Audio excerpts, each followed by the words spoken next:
John Cola with GrowingYourGreens.com. Today we have another exciting episode for you, coming at you from my front yard garden. And in the beginning of my front yard garden, actually, you guys can see I have my raised beds to either side of me.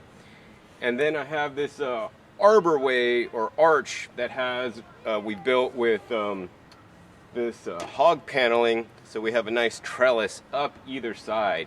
Now I did this for a few reasons. Number one, it defines my space, so it makes a nice little entryway to make my place more official and looking proper and nice.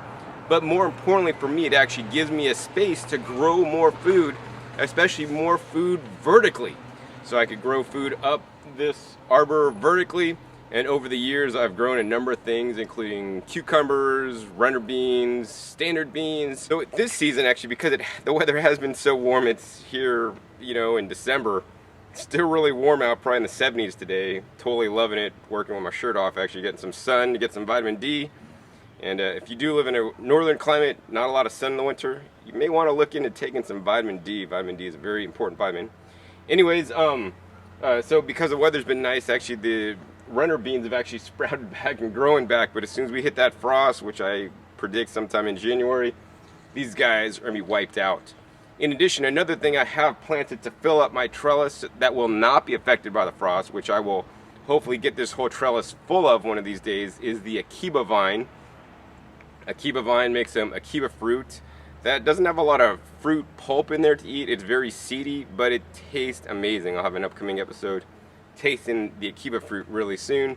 And so that's what I'm doing here. But for fun, this year I planted also some cucumbers, some Armenians that grew quite well up the trellis, and I had hanging cucumbers up here. And then also I grew another thing, the luffa gourd, or also known as the luffa sponge. So that's this episode. I want to go ahead and show you guys how you can grow your own sponges. Alright, so as you guys can see, up my trellis here, which is probably about 10 feet tall, I got this vine growing up the side. Actually, this is the Akiba here. It's doing quite nicely. This will not be affected by frost, and I really like things like evergreens, that keep their greens year-round, because I think it kind of gets barren in the winter. My grapes lose all their leaves. I have to trim it back, and then I see the ugly side of my house instead of just nice greenery all over. And, most of the things I grow in the wintertime don't grow super tall. They're just kind of low, hugging the ground, like the leafy greens. But the Akiba vine will keep its greens, and hopefully it actually takes over this whole trellis one of these days.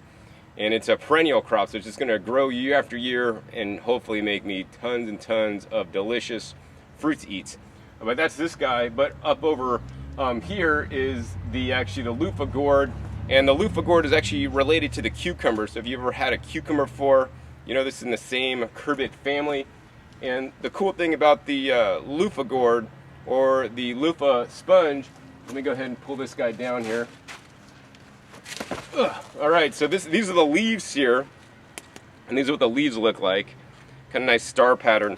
Now, this has been a good trap plant for slugs, or if you look at it as a trap plant. I look at it as a trap plant because I don't care if the slugs eat this, because I'm just growing these for fun. I'm not growing these to eat necessarily.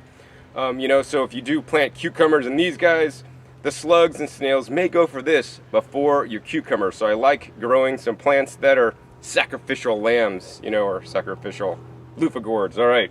So the other thing that's cool about the luffa gourd is that there are many different varieties. I'm growing the standard long kind.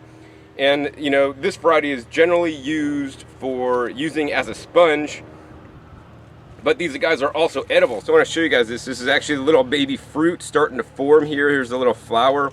And when the fruit is young and small, you can't eat it. Now, when the fruit gets big, do not eat it. So, and there are some varieties of the luffas that are more edible and delectable than others. This is a standard variety grown for the sponge, so I don't know how this is going to taste.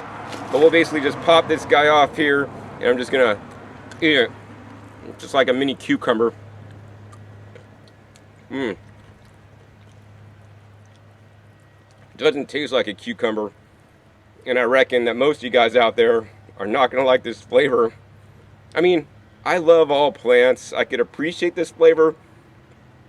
It kind of tastes like a zucchini when they're baby and small, but then you got like a hint of bitterness or strongness, and that's probably why you don't eat them when they're much larger, because that strongness probably gets more intensified, and that's probably a natural toxin so that predators will not eat the plant. any case, let's get into harvesting one of my luffa gourds. As you guys can see, I have 3 of them hanging up there. And normally to get a sponge, you're going to want to let them hang out and dry on the plant. I want to harvest one early for you guys to show you guys what it looks like on the inside, because normally you only see the videos where they harvest the ones where they're totally dried. So I'm going to harvest one totally undried and share with you guys what I find. So let's go ahead, harvest one of those guys. All right. Ugh. So cool, picked it off there, looks like a standard cucumber. And you know, if we go ahead and feel this and squeeze on it, oops, it's kind of like hollow. So we're going to go ahead and open that guy up and take a look at what's on the inside. Wow, it's nice and watery. So you're not going to want to eat this, even though you might think it is edible. We're basically going to peel this off, and wow, once I start peeling it off, what it reveals underneath, unlike a regular cucumber, is this like sponge-like material. Now normally these are dried on the vine, and all the liquid and moisture would be basically dried out, so then you would just see the sponge material only. But as you guys can see, this is like a sponge, and maybe part of the reason for the sponge is because it keeps the seeds on the inside moist. You know, if you guys are using like regular sponges from the sea, those are animals.